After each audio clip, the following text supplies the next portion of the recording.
हर गोफन और बड़ी बातें। इज़राइल के पहले राजा का नाम शाऊल था।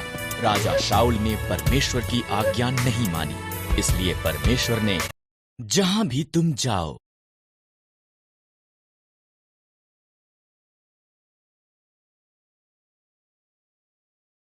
तीनों स्त्रियों के पास पति नहीं थे।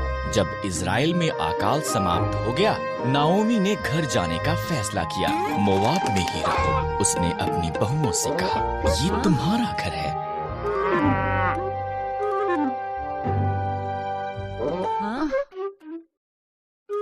ओरपा वहीं रही, पर रूथ ने कहा, जहाँ भी आप जाओ मैं जाऊंगी। आपके लोग मेरे लोग होंगे, आपका परमेश्वर मेरा परमेश्वर होगा।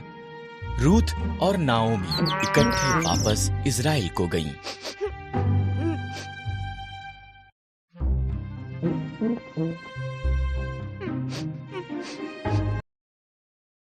ये इज़राइल में फसल के कटने का समय था।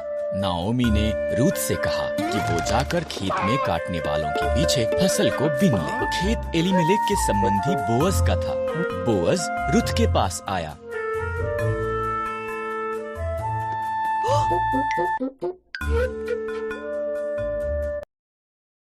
तुम नाओमी के साथ बहुत अच्छी रही हो, बोअज ने कहा। घर छोड़ना मुश्किल रहा होगा, परमेश्वर तुम्हें आशीष दे। उसने रूथ को भोजन दिया और अपने जवानों को उसकी देखरेख करने को कहा।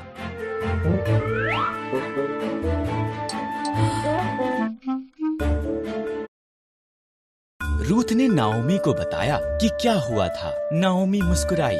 जब कोई मरता है, उसका निकट संबंधी उसके परिवार की देखभाल करता है। वो व्यक्ति उनका निकटतम छुटकारा देने वाला संबंधी है। बोअज हमारा निकटतम संबंधी है, उसके निकट ही रहना।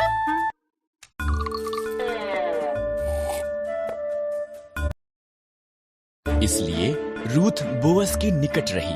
वो हर दिन उसे और ज्यादा पसंद करने लगा। बोअज ने एलीमेलेक की जमीन खरीदी और नाओमी और रूथ की देखभाल की। तब उसने रूथ को उसके साथ विवाह करने के लिए कहा।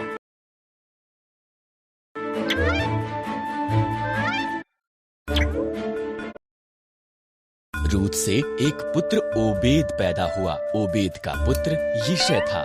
यिशै का पुत्र दाऊद था और दाऊद इज़राइल का महान राजा बन गया। इसलिए परमेश्वर ने रूथ को आशीष दी, ठीक जैसा कि बोअज ने प्रार्थना की थी।